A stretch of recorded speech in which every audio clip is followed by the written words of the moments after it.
간호사 되는 방법이나 그 면허증 따는 거? 간호사 되려고 준비하는 보통 여자들이 가는 학과라고 알고 있어요. 그냥 사람들을 도와주기 위해 치료법이나 그런 것들을. 간호사가 어떤 일들을 하는지에 대해서 좀 더 전문적으로 배우는 그런 곳이 아닌가 생각돼요. 간호학과를 나오니까 간호사가 되겠죠. 간호조무사? 보건소에 근무할 수 있을 거라 생각하는데요. 학교 보건쌤이나 공무원? 간호사 공무원 그쪽으로. 주로 사람을 도와주는 직업, 치료해주는 직업을 갈 것 같아요.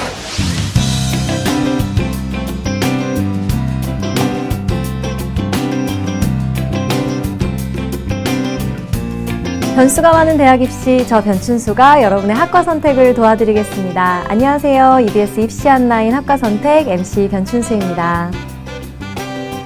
우리는 살아가면서 크고 작은 질병에 걸리는데요. 이렇게 몸이 불편하고 아플 때 누가 좀 옆에서 챙겨주고 돌봐줬으면 하는 생각이 간절해지죠.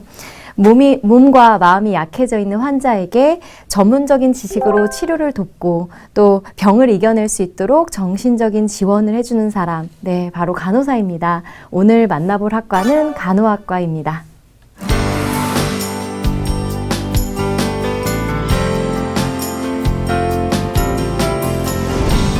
질병으로 고통받는 환자와 가족, 그들에게 공감하고 체계적으로 교육받은 전문성으로 돌봄을 행하는 것. 백의의 천사로 비유되는 간호사는 사람을 향한 따뜻한 이해를 바탕으로 한 사명의식이 중요합니다. 앞으로 노인 인구와 만성질환자의 증가 등으로 간호사 인력 양성이 더욱 중요해지는 현실에서 21세기 한국의 나이팅게일을 꿈꾸는 간호학과를 만나봅니다.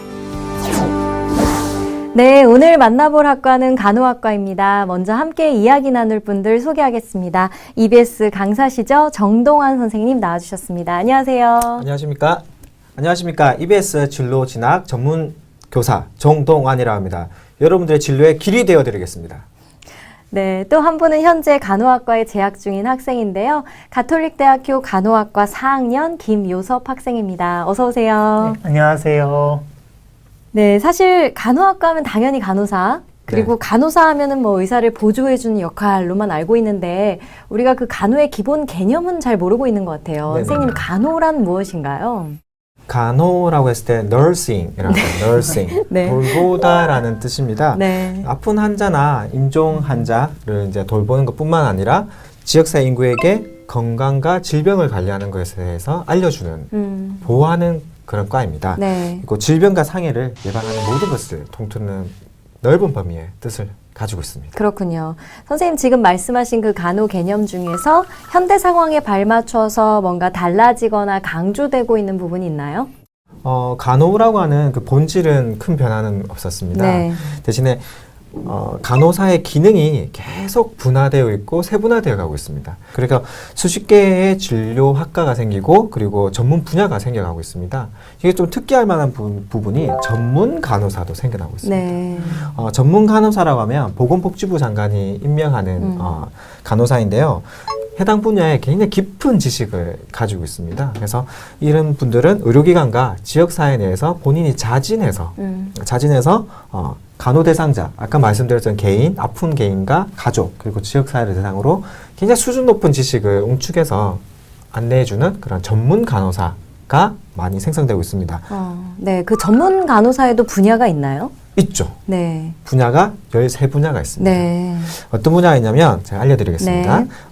첫 번째 가정, 보건, 그리고 응급, 종양, 그리고 임상, 감염관리, 네. 그리고 중환자, 그리고 아동, 노인, 호스피스, 그리고 마취, 그리고 산업, 정신 분야, 이렇게 총 13가지 분야입니다.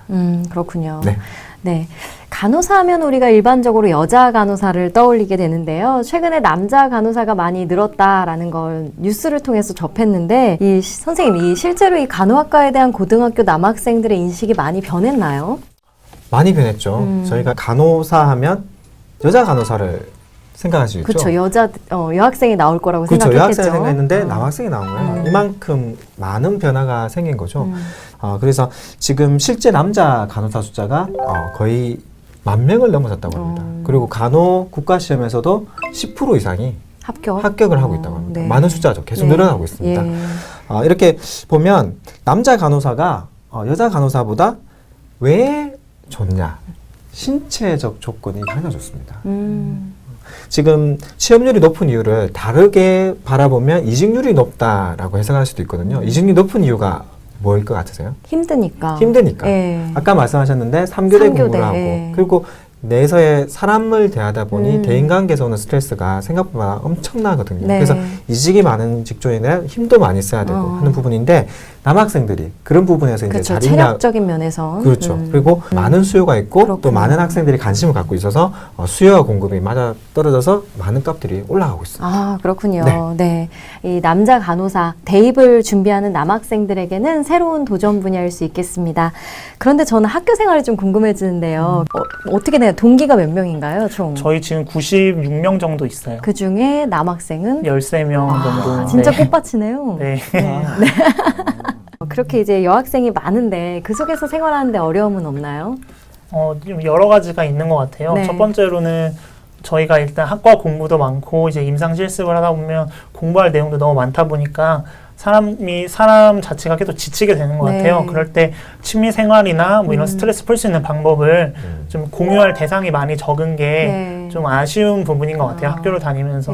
남학생들은 뭐 스트레스 받으면 뭐 운동도 하고 싶고 이런데 남학생 자체가 너무 적다 보니까 축구를 하려고 해도 11대 11을 축구를 할 수가 없어요. 인원이 13명밖에 되지 않기 때문에. 여학생들은 어떤 방법으로 스트레스를 푸는데요? 주로 뭐 음식 많이 먹으러 다니고 네. 이제 어디로 뭐 사진 찍으러 다니고 이러면서 많이 힐링을 하는 것 같아요. 네. 남학생들이랑은 조금은 좀 잘 공유되지 않는 부분들이 있어서 네. 그런 부분에서 오늘 좀 어려움이 있는 것 같고요. 네. 두 번째로는 원래 간호사 하면 이제 선생님들께서 말씀해 주신 것처럼 여학생들이 주류였잖아요. 네. 그래서 학교 내 이런 학칙 같은 것도 남학생들을 위한 학칙이 아직은 많이 좀 부족한 것 같아요.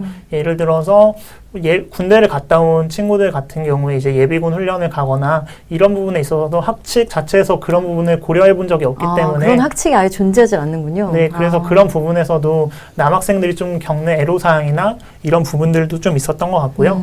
그리고 아까 말씀드렸다시피 저희가 워낙 소수다 보니까 저희가 하는 행동이나 말 하나하나가 약간 관심사가 되는 것 같아요. 그래서 남학생들 스스로도 좀 조심하게 되고 이제 그런 부분들이 좀 애로사항으로 있죠. 유섭 학생 혹시 뭐 학교에서 수업을 받거나 실습을 할 때 특별히 어려웠던 점 있었나요? 수업을 하면서 어려운 점은 없었던 것 같은데 이제 임상 실습을 나가서 환자들을 대하는 부분에서 좀 어려운 점이 있었던 것 같아요. 어떤 분들은 이제 직접 말씀하셔가지고 여자 간호사 선생님이 왔으면 좋겠다 이렇게까지 말씀하시는 분들이 있어서 저희는 이제 어차피 졸업을 하면 뭐 남자와 여자를 가리지 않고 간호를 하게 될 텐데 아직까지 그런 부분에 있어서는 조금 어려운 부분이라고 할 수 있는 것 같아요. 네, 그렇군요. 네. 반면에 또 남학생이라서 또 좋은 점? 그런 것도 있을 것 같은데 어떤 점이 그럴까요? 교수님들에게 사랑을 많이 받는다는 그렇죠. 그런 장점이 있는 것 같아요. 실습을 나가서도 이제 남학생이 껴있는 조는 실습하는 분위기가 그래도 좀 괜찮은 것 같아요. 선생님들이 한 번 더 관심 가져주시고 그 조에 대해서 그런 부분에서 보이지 않게 은연중에 받는 혜택들이 조금 있는 것 같아요. 그렇군요. 네. 네. 이번 시간에는 간호학과에 대해 이야기 나누고 있습니다. 실제 간호학과 수업 현장은 어떤지 화면으로 만나보시고 계속 이야기 나누도록 하겠습니다.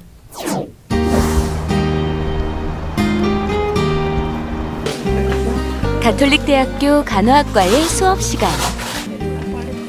학생들이 환자와 간호사로 역할을 나누어 실제 환자를 대하듯 매뉴얼대로 대처하는데요. 서로의 역할에 어색해하면서도 수업에 임하는 태도는 무척 진지합니다. 기본과도학 실습 시간인데요. 이 시간에는 간호사가 해야 될 그 간호술기 중에서 가장 중요한 술기를 위주로 해서 간호술과 지식을 함께 배우는 그런 수업 시간입니다. 수술 후 환자라는 상황을 주고 그동안 배웠던 간호술과 지식을 한꺼번에 이제 통합을 해서 그것을 실제로 적용하는 것을 이제 모의 시뮬레이션처럼 실습을 해보는 시간을 갖고 있습니다. 실전과 똑같은 환경 속에서 이루어지는 실습 수업. 학생들은 그간 수업에서 배운 지식을 총동원해 문제를 해결해보는 소중한 기회를 갖습니다. 일단 처음으로 먼저 PTR하고 BP라고 환자의 체온하고 혈압하고 호흡하고 맥박 이런 거를 재는 수업을 했고, 그리고 환자의 고통을 완화시키기 위해서 PC라는 거를 꼽아드려야 되는데 그것을 어떻게 꼽아드려야 할지 이런 거를 그룹에서 같이 시뮬레이션을 했어요. 실습을 할 때는 제가 간호사 역할도 하지만 환자분들한테도 같이 대상자 역할을 제가 해볼 수 있는 기회가 되거든요. 그러면 환자분들이 어떤 경우에 불편함을 느낄지 직접 체험할 수 있으니까 병원에 가서 실제로 간호를 할 때는 더 조심해야겠구나 하고 알 수 있게 되는 것 같아요. 회원으로 등록해서 활동을 하게 되는 단체가 또 다른 수업 현장. 간호학과 수업 중 가장 기본적이면서 중요한 과목인데요. 간호사로서 갖추어야 할 인성과 윤리의식에 대한 수업입니다. 현재 대부분의 대학에서 빼놓지 않고 다루는 과목입니다. 생명을 존중하는 간호사라는 것은 생명에 관련된 윤리관이나 윤리적 리더십뿐만 아니라 전인간호 능력을 갖춘 간호사를 양성하는 것입니다. 따라서 이러한 것을 뒷받침하기 위해서는 교육과정에서 인성교육을 반드시 필요로 하게 돼 있고요. 이제 가까이 최근의 일로 생각해 보면 작년에 메르스 때문에 정말 이제 말들이 많았고 참 나라 전체적으로 좀 힘들었잖아요. 메르스가 와도 간호사분들 정말 끝까지 그래도 자기 그런 거 걸리면 위험한 거 알면서도 끝까지 남아서 이렇게 간호해 주시는 그런 모습들이 정말 멋있었다고 생각하거든요. 내가 소중한 만큼 남을 귀하게 여기고 자신보다는 환자를 먼저 생각하는 마음. 인성교육은 흔들림 없이 간호사의 길을 갈 수 있도록 내면의 힘을 길러주는 수업입니다. 철학에 대해서 나름 체계적으로 배울 수 있는 기회를 가졌거든요. 그런 부분에 대해서 이제 사람을 이해하는 거, 이해해서 이제 어떻게 더 잘 대해야 환자분들께서 더 좋아하실까, 더 그분께 더 편안함, 만족감을 드릴 수 있을까, 이런 걸 생각할 수 있는 계기가 되는 것 같고, 제가 생각보다 저를 사랑하고 있다는 점을 알게 되었던 수업이어서 자신이 자신을 사랑할 줄 알아야지 남에게 진정한 관심과 사랑을 줄 수 있다고 생각해왔기 때문에. 이곳은 모성간호 시뮬레이션 수업 현장인데요. 학생들이 모의 실험을 끝낸 후 그 과정을 통해 배우고 느낀 점을 점검해보는 그룹 토의가 한창입니다. 뒤에서 보면은 시뮬레이션을 했는데 그분께서 얘기를 굉장히 목소리가 차분하고 잘 들어주더라. 약간 익숙해지는 느낌이 좀 드는 것 같아서 뿌듯해요. 이런 시뮬레이션 계속하면서 이제 환자분과 이렇게 대화하는 걸 연습을 하니까 정말 내가 아는 것만큼은 환자에게 좀 정확히 전달할 수 있는. 부인암 환자의 건강 문제와 간호 문제를 판별하고 그러한 문제를 해결하기 위해서 비판적인 사고 과정을 적용하여 간호 과정을 한번 연습해보는 그런 활동입니다. 이런 시뮬레이션 같은 경우는 직접적으로 그 표준화된 환자분들이 연기를 해주시고 그 연기에 맞게 저희가 어느 누구도 실습이라기보다 뭔가 딱 그 상황에 맞닥뜨려서 하는 행동이기 때문에 그 상황이 더 현실적이고 그렇기 때문에 더 많은 연습이 되는 것 같습니다. 네, 앞으로 인구의 급격한 고령화와 이에 따른 만성질환자의 수가 증가할 것이므로 간호사의 수요는 지속적으로 증가할 것이라고 생각됩니다. 따라서 이를 대비할 수 있는 능력 있는 간호 인재가 더 많이 요구되기 때문에 간호학과의 미래는 아주 밝다고 볼 수 있습니다. 내가 있어서 환자를 살릴 수 있고 그들의 고통이 덜어질 수 있다. 이 가치를 위해 일하는 아름다운 직업 간호사. 그런 간호사가 되기 위한 간호학과의 아름다운 수업은 계속됩니다.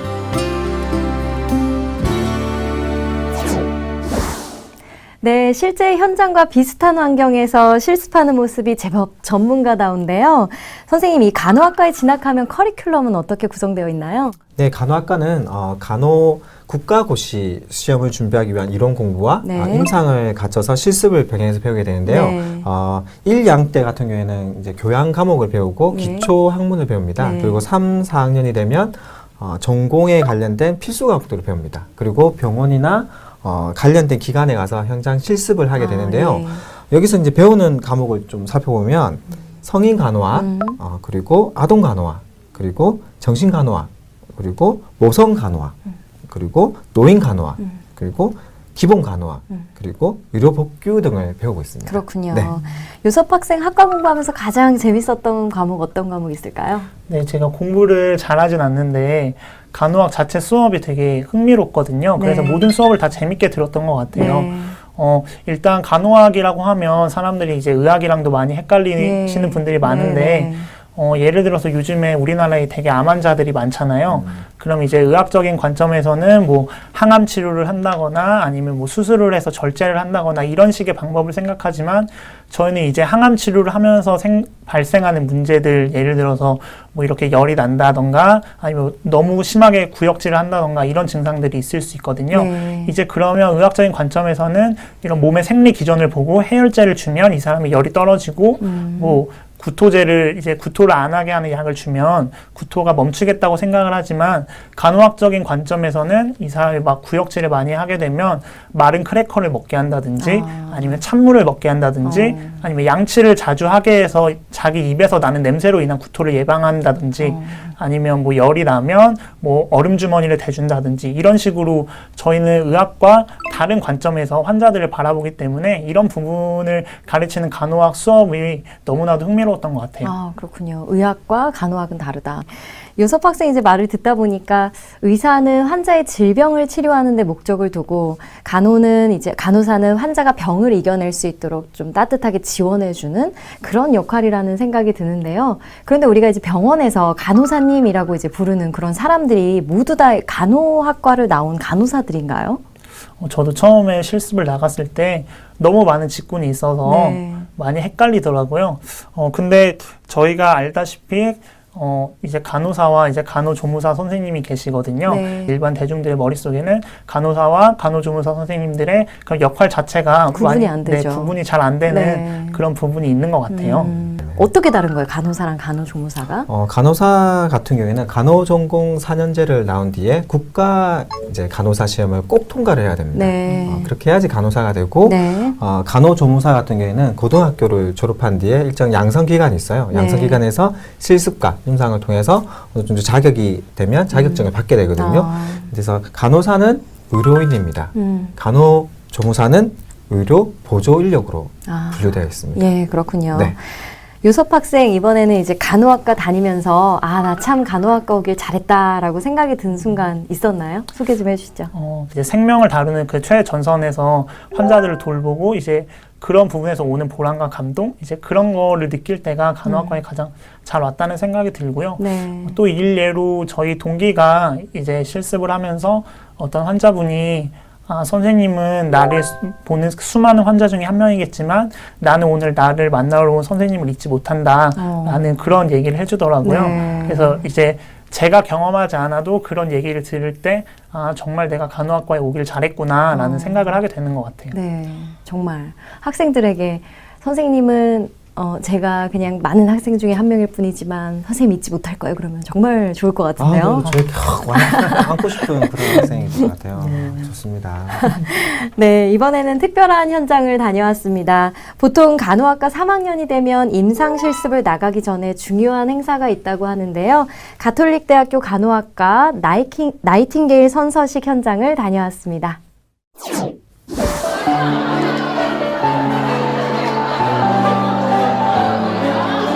나이팅게일 선서식은 간호학과 학생들에게 특별한 행사입니다.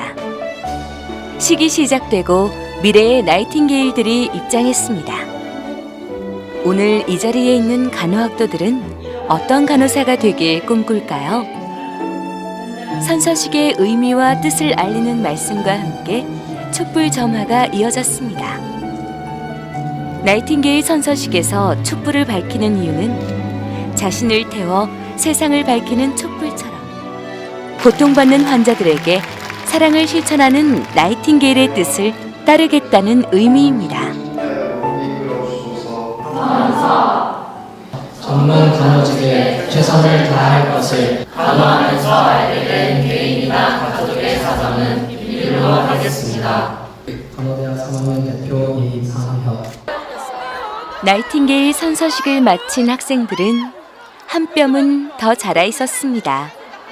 나이팅게일 선서식은 간호학과 3학년 학생들이 병원 실습 전에 나이팅게일의 숭고한 정신을 기리면서 평생을 인간의 안녕을 위해서 헌신하는 것을 맹세하는 간호대학만의 독특한 의식입니다. 나이팅게일 선서식이 제 인생의 전환점이 될 것 같습니다. 실습 현장에 나가니까 뭐가 더 중요한지 그리고 어떤 점을 더 공부해야 되는지 알게 될 것 같고요. 육체적으로 정신적으로 고통받는 이들을 위해서 진짜 희생해야겠다는 생각을 했습니다. 환자가 얘기하지 않아도 먼저 다가가서 아픔을 치유하고 불편함을 알아서 해결해 줄 수 있는, 앞으로 더 진지하게 수업에 임하고 실습 나가서도 더 진지하게 임할 수 있게 된 것 같습니다. 네, 일반인들은 보기 힘든 장면이었는데요. 나이팅게일 선서식, 이 간호학도들에게는 평생 잊을 수 없는 순간이 아닐까 생각됩니다. 요섭 학생 어땠나요? 그때 정말 내가 이제 드디어 병원으로 가서 실습을 하는구나라는 그런 기대감, 정말 내가 가서 이제 환자를 간호하는구나, 그런 생각이 약간 들뜨는 기분도 있더라고요. 네. 근데 또 반면에 내가 좀 잘못된 지식으로, 좀 모자란 지식으로 환자에게 도움이 되지 않고 오히려 해가 되면 어떡하나. 나이팅게일 선서식을 하고 나서 마음에 약간 그런 두 가지의 감정이 동시에 공존하더라고요. 예, 그렇군요. 지금 요섭 학생이 말한 것처럼 뭔가 그 간호사라면 간호사로서의 소명의식, 혹은 뭐 인성, 윤리, 이런 윤리적인 측면이 필요할 것 같은데요. 어떤 것이 간호사로서 필요한 자질일까요, 선생님? 말씀하신 대로 우리 선생님과 우리 학생과 선생님 말씀하신 대로 타인을 존중하는 어떤 이타심과 공감할 수 있는 능력. 정말 아프겠다. 그런 공감할 수 있는 능력. 근데 이 부분과 더해서 또 중요한 것이 있어요. 의사소통 능력. 환자와의 의사소통, 환자 주변에 있는 가족과 의사소통, 그리고 의사와의 의사소통, 그리고 우리 동료가 되겠죠. 동료와의 의사소통이 참 중요하거든요. 어느 조사에 따르면 의사소통 능력이 낮으면 감정 노동이 더 많이 한다. 감정 노동이라는 게 좀 어려운 말인데 더 스트레스를 많이 받고 더 힘들다는 거죠. 네. 그러니까 이중률 짧게 말씀드렸는데 여러 이중률 중에 하나도 그런 감정 노동 때문에 생기는 일이 많거든요. 환자들 아프니까요. 예민하니까. 그렇죠? 그런 사람을 대하려면 의사소통 능력 갖춰야겠네요. 요섭 학생이 느끼기에는 이 간호사가 될 때 어떤 점이 중요하게 작용할까요? 네, 보통은 이제 간호사가 되기 위해서는 뭐 헌신하려는 마음, 봉사하려는 마음, 이런 것들을 많이 얘기하더라고요. 근데 이제 학교를 4년 동안 다니면서 간호사에게 가장 필요한 우선순위는 바로 체력이라고 생각이 들어요. 네. 왜냐하면 이제 3교대를 하고 이제 계속 불규칙한 생활 리듬을 가지고 생활을 하게 되기 때문에 반드시 강인한 체력이 간호사를 하기 위한 가장 필수적인 조건이 아닌가 생각을 하게 됩니다. 그렇군요. 네, 체력. 간호학과를 희망하는 학생들 참고했으면 좋겠습니다. 선생님, 보통 이제 간호학과를 졸업하면 모두 간호사가 된다고 생각하는데 이 간호사 말고도 뭐 다른 진로나 취업 분야가 있나요? 네, 많습니다. 크게 보면 4가지 정도인데요. 네. 하나는 말씀하셨던 병원, 그리고 교육기관으로 갈 수도 있고요. 교육기관? 네, 네. 공공기관으로 갈 수도 있고 기업체로 갈 수 있어요. 네. 좀 세부적으로 살펴보면 병원 같은 경우에는 종합병원이 있겠고 예. 그리고 대학병원, 개인병원, 보건소에 가는데 병원 또한 가서 이제 우리가 알고 있는 병동이나 중환자실뿐만 아니라 어떤 보험 심사 업무 그리고 행정적 업무도 같이 하고 있습니다. 예. 그런 업무를 하고 있고 그리고 교육 같은 경우에는 이제 초중등의 보건교사로 갈 수 있고요. 예. 특수교사로 갈 수도 있고 보건교사, 네네. 네, 그리고 석박사 과정을 거치면 이제 교수님도 될 수 있는 그런 길도 있습니다. 네. 그리고 공공기관 같은 경우에는 알고 계시는 간호직, 보건직 공무원으로 예. 갈 수도 있고요. 네. 그리고 노인요양원, 그리고 방문간호사업소 같은 곳에서도 일을 할 수 있습니다.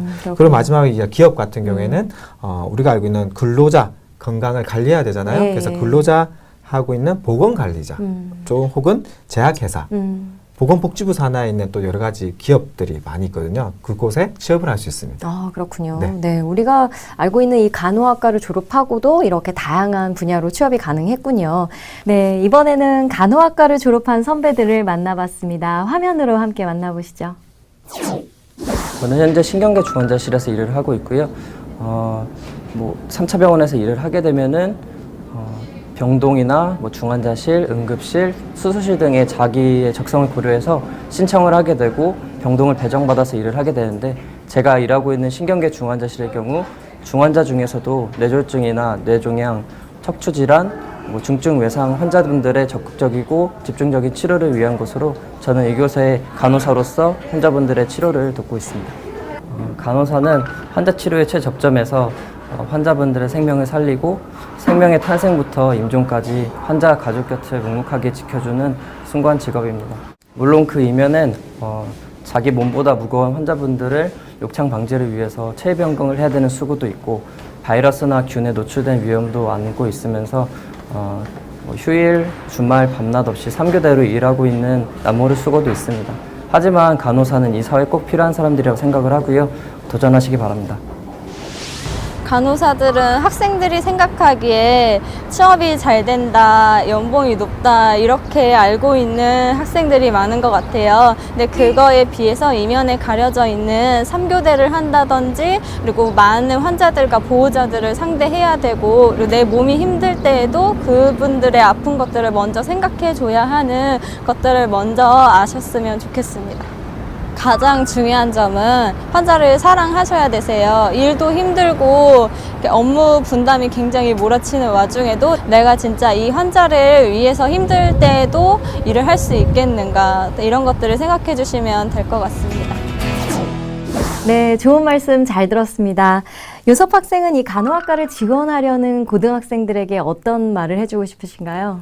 일단 주어진 현실에 학생이다 보니까 입시를 위해서 좋은 이제 성적을 얻어서 이제 간호학과에 지원할 수 있는 성적을 기본적으로 만들어야 될 것 같고요. 네. 내가 과연 이게 취업 때문에 오는 건지 아니면 내가 정말 이 일을 하면서 보람을 느끼고 내 인생에서 최고의 가치를 이 간호하는 것에서 찾으려고 하는 사람이라면 분명히 간호학과를 오는 게 큰 메리트가 될 거라고 생각을 하고 이제 입시가 끝났다면 이제 간호학 이외의 다양한 경험들을 해봤으면 좋겠어요. 네. 여행을 가든지 뭐 아르바이트를 해보든지 다양한 사람들을 만나보든지 저희가 이제 간호사나 의사 선생님들을 보면 항상 이제 맞춰져 있는 포커스가 이제 그 보건계 쪽에만 초점이 맞춰져 있거든요. 네. 그래서 이제 간호학과를 지원하게 되는 학생들이 있다면 다양한 경험을 통해서 자신의 스펙트럼을 많이 넓힌 상태로 간호학과에 오게 된다면 아까 말씀하신 것처럼 감정노동이나 이런 부분에서 오는 스트레스도 좀 덜할 것 같고 네. 그래서 좋은 간호사가 될 수 있는 그런 기반이 될 것 같습니다. 아, 네. 좋은 말씀 잘 들었습니다. 네. 선생님도 이제 간호학과를 희망하는 학생들에게 한 말씀 해주시죠. 질문을 여러 가지를 해야 될 것 같아요. 우리 학생이 말한 것처럼 본인이 봉사를 하고 남을 도와주는 것에 관심이 있느냐, 그리고 의사소통을 내가 잘할 수 있겠느냐, 그리고 상처나 피를 봤을 때 그 잘 참고 갈 수 있겠느냐, 그리고 내가 나 스스로의 체력을 관리할 수 있겠느냐, 이 분야에 맞는지 스스로 질문해 보시고 그 질문에 대한 답들을 하나씩 해결해 가시면서 준비를 하시면 성공하실 겁니다. 네, 좋은 말씀 감사합니다. 오늘은 간호학과에 대해 알아봤습니다. 지금까지는 단순히 병원에서 만나는 간호사만 떠올렸다면 이번 방송을 통해서 다양한 곳에서 돌봄을 실천하고 있는 간호사의 모습도 알게 되셨으리라 생각합니다. 오늘 함께 해주신 김요섭 학생 그리고 정동환 선생님 감사합니다. 감사합니다. 수고하셨습니다. 시청자 여러분, 저는 다음 주 이 시간에 찾아뵙도록 하겠습니다. 고맙습니다.